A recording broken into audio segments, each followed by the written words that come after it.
Dolar hari ini 17.500 teman-teman, ya kan?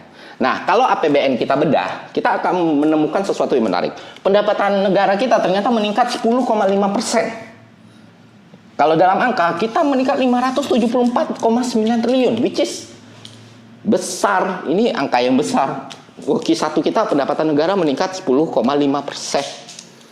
Tapi namanya APBN, kita nggak boleh ngitung pendapatannya doang dong. Kita harus melihat belanjanya. Nah, di belanja ternyata angkanya lebih besar lagi. Angkanya ada 31,4%. Menaik daripada Q sebelumnya.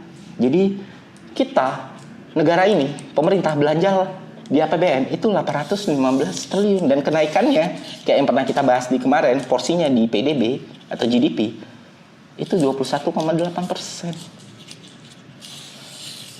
Nah, kalau diangkakan, kayak gue bilang tadi, 815 triliun.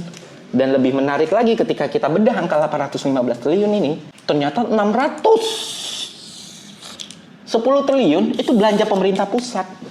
Makanya, ketika efisiensi terjadi, banyak Pemda yang menjerit, banyak hal-hal yang terjadi, banyak pengurangan guru honorer atau P3K dan lain sebagainya, negara berhemat. Ya, inilah faktanya, 610 triliunnya itu ternyata belanja pemerintah pusat. Ya, bentuknya MBG, pengadaan BGN, dan belanja-belanja yang lain. Itu salah dua dari semua belanja pemerintah pusat ya. Nah, yang menarik adalah ketika kita membahas soal energi atau subsidi. Tapi sebelum itu, kita harus lihat. Akhirnya, postur yang ada di Q1 ini menghasilkan defisit sekedar 240 triliun. Yang mana senilai 0,95 PDB dari GDP atau PDB. Oke, teman-teman. Sebenarnya angka 240 triliun itu nggak akan jadi masalah yang besar dan nggak akan cukup untuk melemahkan rupiah. Karena bertahun-tahun di berbagai negara, defisit APBN itu tidak serta-merta melemahkan kurs atau mata uang sebuah negara. Nah, cuma karena situasinya lebih kompleks dari yang kita pikir dan keadaannya lebih tidak stabil, ini akhirnya berdampak.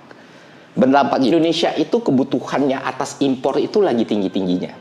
Walaupun neraca pembayaran kita itu masih positif ya, masih lebih banyak ekspornya, cuman pertumbuhannya itu beda jauh gitu. Pertumbuhan ekspor kita 0,90, pertumbuhan impor kita per PDB 7,18. Nah, kalau kita lihat perdagangannya di Q1, ekspor itu cuma tumbuh 0,34. Sedangkan impor itu naiknya 10,05. Nah, ketika rupiah melemah, ya beban APBN jadi lebih besar dong untuk membayar, ya kan?